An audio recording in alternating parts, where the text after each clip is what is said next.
Next tonight, police are insisting they haven't lost control of the streets after a series of violent crimes across Birmingham in the past week.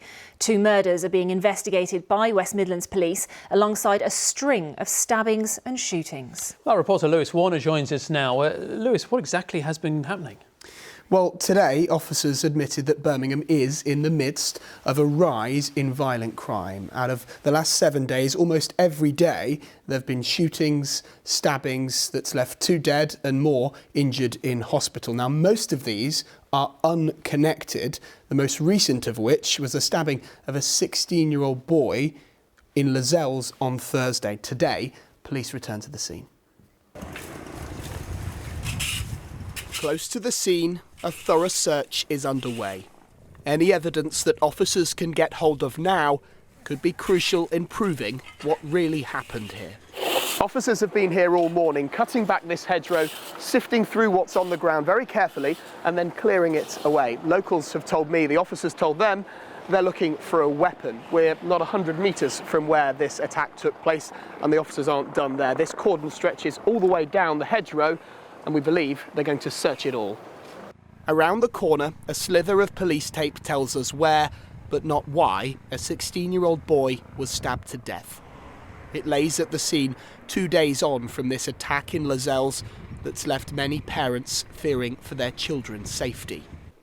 The attack happened at the end of Saeed's driveway while he was inside with his children. I'm in the home and with my kids and I'm playing with him.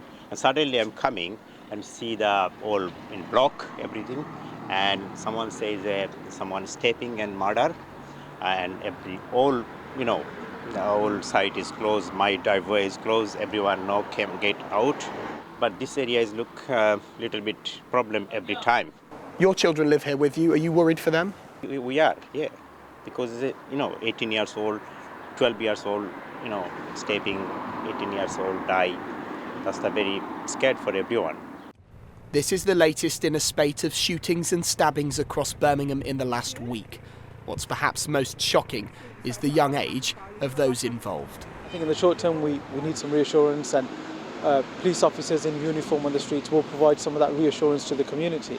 But I think there's more issues, there's more that we can do as a society. As decision makers, we really need to look at what's going on, why are children so young being dragged into this lifestyle. Do we need to invest more into our youth services? Do we need to give more support to our schools? Do we need to give more support to our parents?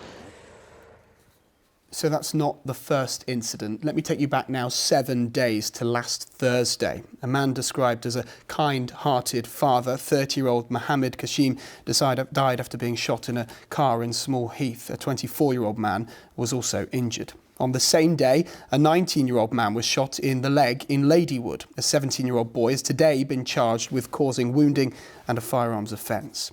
On Thursday last week, officers arrested 4 people, including a 15-year-old, when shots were fired in Hockley. Police believe this is connected to the previous shooting I told you about. On Saturday, 2 men aged 21 and 22 were shot in broad daylight in Newtown. And that brings us, of course, to Tuesday this week when we saw the tragic events in Lozells there.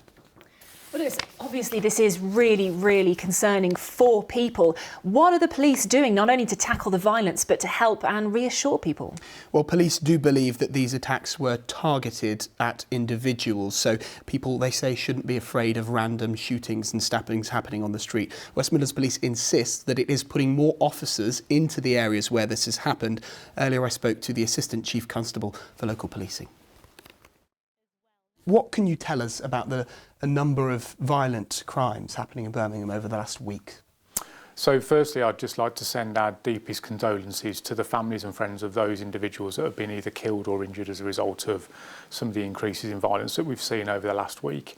What we have seen is 2 murders that have occurred in Birmingham over the last week and a number of other shootings and knife crime incidents as well.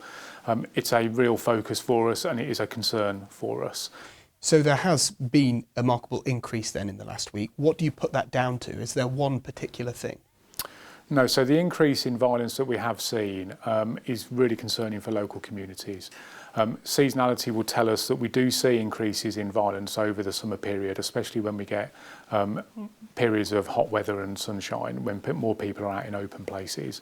So an increase in violent crime. We've been filming in Lozells today. People there have told us they are scared for their safety. They're scared for their children's safety, given the fact that it was a 16-year-old who died. Have you lost control of the streets?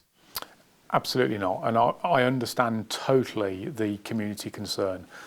If I lived in an area where young people had either been shot or stabbed, I would likely feel exactly the same. We cannot police our way out of this, so we have more officers in and around that particular area to provide that reassurance. There's a sign outside your building that says, "Preventing crime, protecting the public." Given these incidents, some may feel you've failed on both those counts.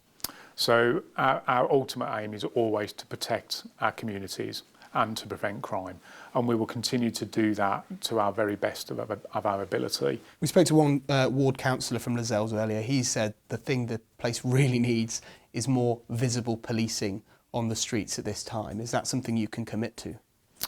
We do commit to that through our neighbourhood policing model. So we have a large number of officers aligned to our neighbourhood policing teams.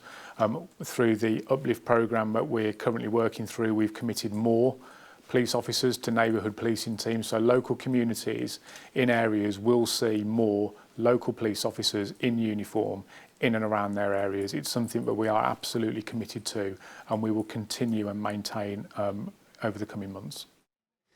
So multiple investigations are now ongoing. Police say they would like to hear from anybody who might have any information, no matter how small, that might help take some pretty dangerous people off the streets. Lewis, thank you.